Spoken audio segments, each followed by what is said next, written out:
narcotics here.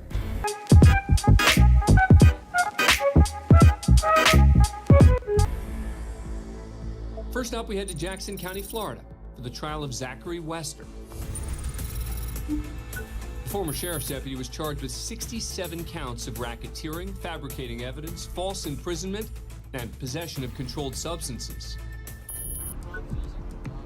Wester's accused of planting drugs in a dozen vehicles during random traffic stops.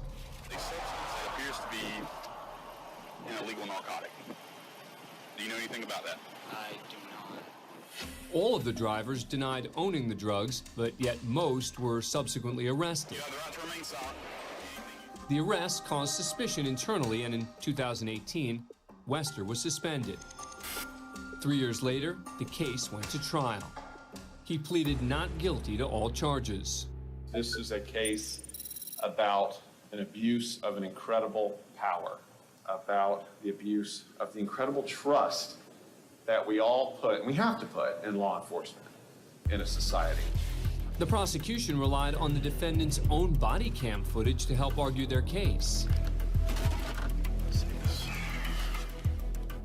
Stephen Van, a convicted felon, had recently gotten out of jail when Wester supposedly found methamphetamine in his car. Have you ever seen this before? No. No, what is that? I'm just trying to figure out how that stuff got in your car. You're gonna go to jail today for possession of methamphetamine, okay? Oh, man, dude, I'm serious, dude. Anything, what you want me to do, man? Like the other drivers who testified, Van gave the officer permission to search his car because he claims he had nothing to hide. And I knew my truck was clean. I knew it was. While the jury got to watch most of the traffic stops, some recordings had mysteriously disappeared. Why in the world would that have been deleted? I wish I knew that answer. Ironically, body cam footage would become the strongest element in the prosecution's case, especially when it came to Teresa Odom. Hi, how are you? I'm good. At first, the officer's polite, even playful. Anything in the vehicle I need to be concerned about? Bombs, hand grenades, rocket launchers? Okay. Absolutely. While Odom stands behind the vehicle, Wester begins his search. Notice as he prepares to put his gloves on, there's a small item in his left hand. Prosecutors argue that Wester is palming a small bag of meth, which he claims to find next to a spoon in the vehicle. Miss Odom. It is yogurt, sir. I know. Okay. It's yogurt. How about this, though? That is not mine. No, sir. Okay. Now, the white small plastic baggie that was in that spoon that the deputy just showed you on this video, had you ever seen that before? No, sir. Was that in your car? No, sir. As far as motive, the prosecution claims the 28-year-old officer was ambitious and wanted to move to narcotics as quickly as possible. Wester testified he never planted any drugs. The drugs were there. I did not put the narcotics there.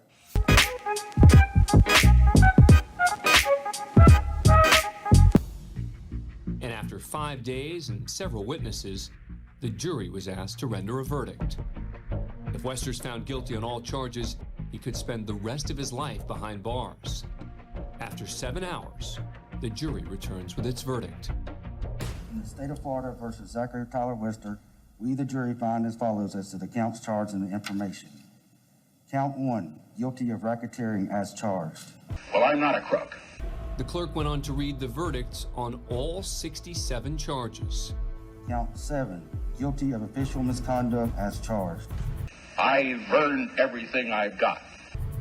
In total, the crooked officer was found guilty on 19 charges. Count 9, guilty of official misconduct as charged. Money, let me go. Let me go, Jay. That's right. Come on, Jay. You don't deserve this. Count 10, guilty of official misconduct as charged. The dope fairy, I don't know. Well, maybe you're the fucking dope fairy if you want to get fucking funny about it. Sitting there. Including misconduct in the arrests of Van and Teresa Odom. 11 of the 12 drivers filed civil lawsuits against Wester. In July 2021, he was sentenced to 12.5 years in a state prison. Here's one of the original Three Stooges, Mulholland.